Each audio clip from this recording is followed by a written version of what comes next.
Hey everyone, welcome to another ABL Season 2 playoff video. My name is Matty PXP, but if you've been a long-time ABL fan, you may know me better as the Nintendo Trolls.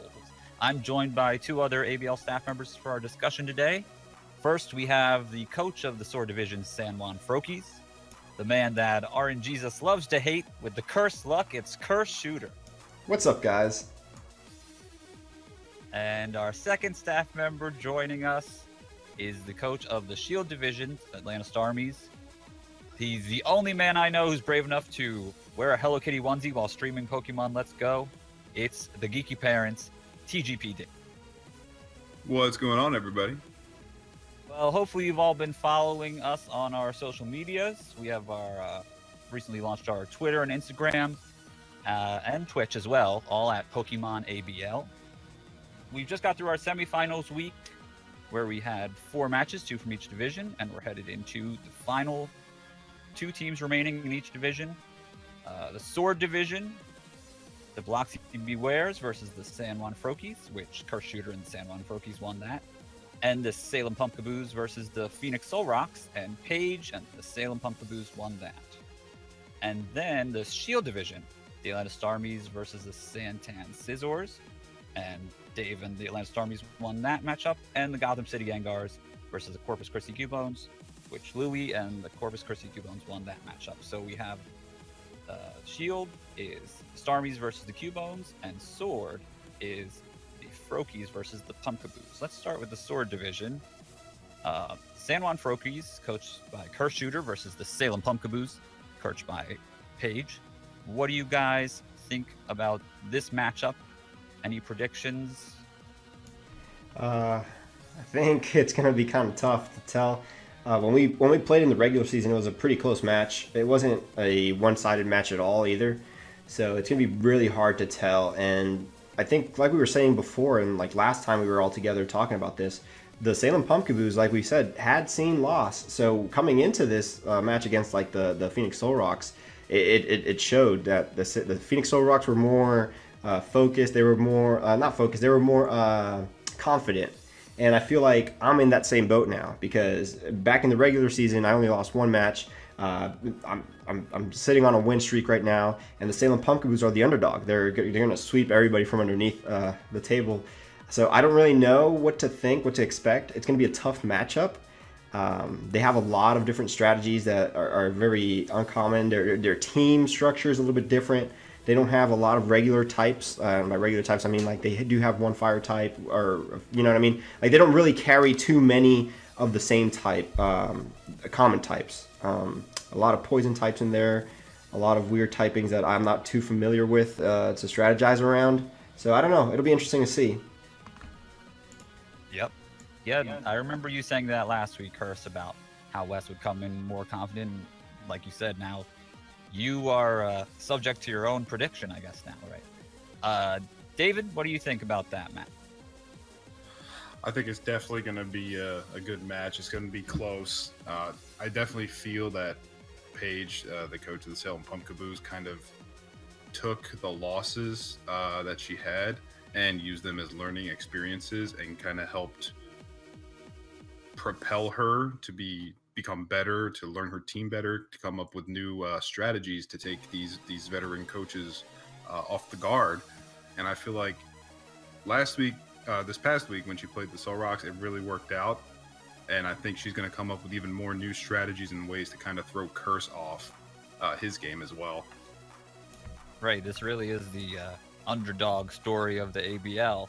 Paige came in saying she was, an amateur. I'm sure she would admit it herself, and now she's taken all the, the hits from throughout the season and have used it to her advantage now as learning experience. So I think that's great. Exactly, but not to say I'm not going to be ready. You know what I mean? Don't want to just sit here and just say, oh yeah, Paige can do really good, underdog.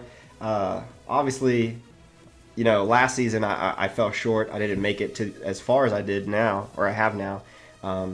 So this time, like seeing the goal so close, it's going to be a tough match. I'm like, even if the Salem Pumpkaboos manage to get the win, manage to go all the way, which would be great, it won't be without a super hard fight. I'm probably going to predict a potential tie round, a potential win round, on the other side, pushing this to what we've never seen in the ABL, maybe 4 rounds, maybe 5 rounds. So, yeah, I think it might be something crazy like that, to be honest. I could see that. David, what is your prediction for the winner, or how do you? I guess I can think of what your prediction would be, but how do you think she will get there? Yeah, I can't really say I predict a different winner. That would be bad for me. But I feel like what Curse said is true. Even if Paige does come out with the win, it's not going to be without a really tough battle. And big props to Curse for making it this far and having such a good team with good strategies. He is able to formulate strategies and plans on the fly very well. However, I feel like already losing to Curse and kind of taking a new approach and a new outlook on her mons and what she can do with them, I feel like Paige is just going to come through with something Curse has not seen yet in this league. Exactly. It's definitely tough predicting these matchups because, think about the big picture. We started with 14, right? And now we're at the top 4. So obviously these are the top 4 teams out of those 14 teams. Obviously they're all sufficient teams that can find ways to win. So yeah, these are tough to call, but we'll see what happens. The Shield division matchup is the next one. And we have our own TGP David coming out on top from the Santan Sizors, and Louis and the Corpus Christi Cubones still undefeated, beating Cosmic Cubicle and the Gotham City Gangars. David, let's start with you, I guess, this time. How do you think this match is going to go? And just what are your thoughts? Well, this match I'm really concerned about. I only took 1 loss during the regular season, and it was, of course, to Louis. So I feel like watching back my match from him, which was week 4, I kind of see what I could have done better. I feel like I've made a couple trades since then, which I feel will definitely help me a little bit. And I'm going to come into this match with a different strategy, a different outlook. And I feel like I know his play better now. I know his style. I know what he can do with his mons. And I feel like I can definitely give him more of a run for his money this time around than last time. Right. That's a plus for you, is that you have, I guess, 8 games or 7 games to look back on all that he's won, unfortunately for you, but you can at least kind of see the patterns and see what you can change and switch up. Exactly. Curse, what do you think of this matchup? It's going to be a tough match.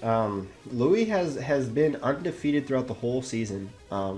It's you always peak, right? So there's always going to be a peak, and then at some point he has to fall down. There's no way he's going to be undefeated throughout the whole thing. Even if he does this season, if he comes into a future season, at some point he's going to get a loss. I don't know if it's going to be this matchup.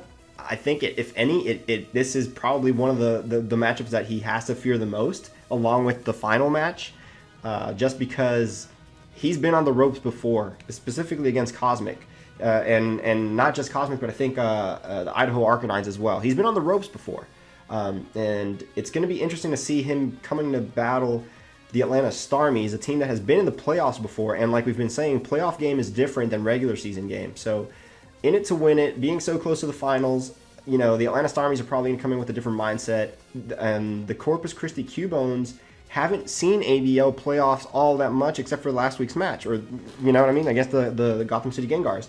So now they're going to be seeing a top tier finals driven, because of last season the Atlanta Starmies were in the finals, Atlanta Starmies battling against them. So I think the Corpus Christi Cubones are going to be put up against the wall. It might be a 3-round match. It might be a tougher match than they've ever played. But then after that, maybe finals for the Corpus Christi Cubones is going to be different, because they're playing a completely different division that they've never even faced.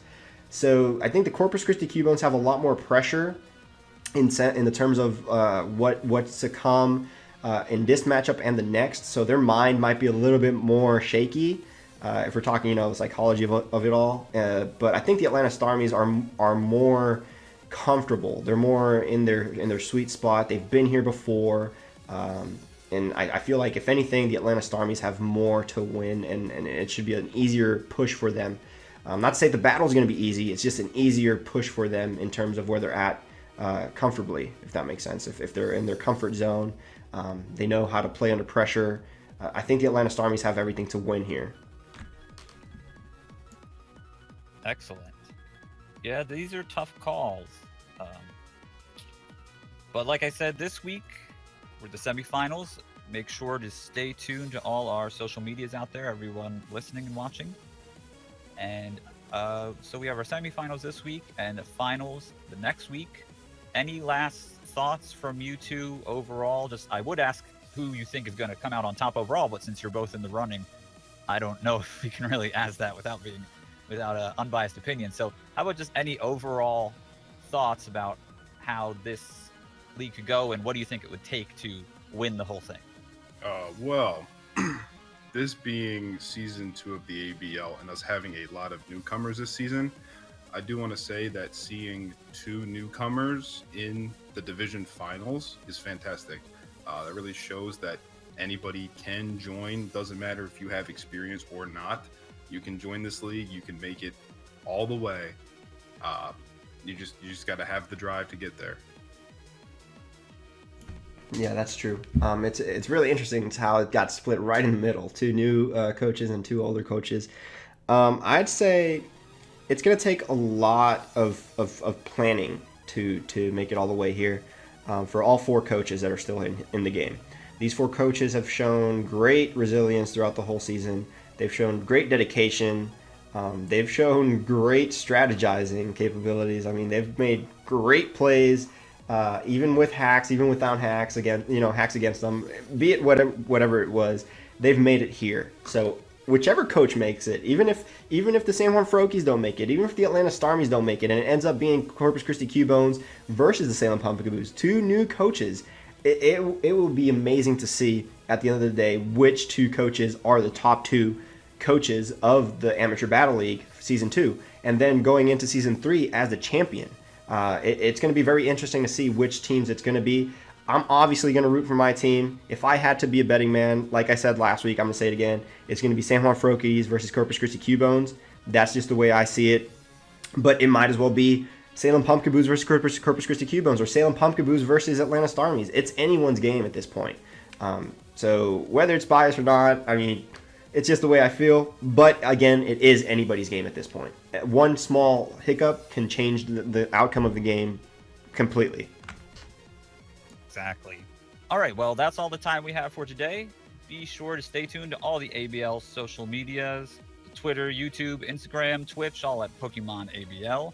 Links are in the description for all of our social medias as well. And thanks for watching, and Bye-bye.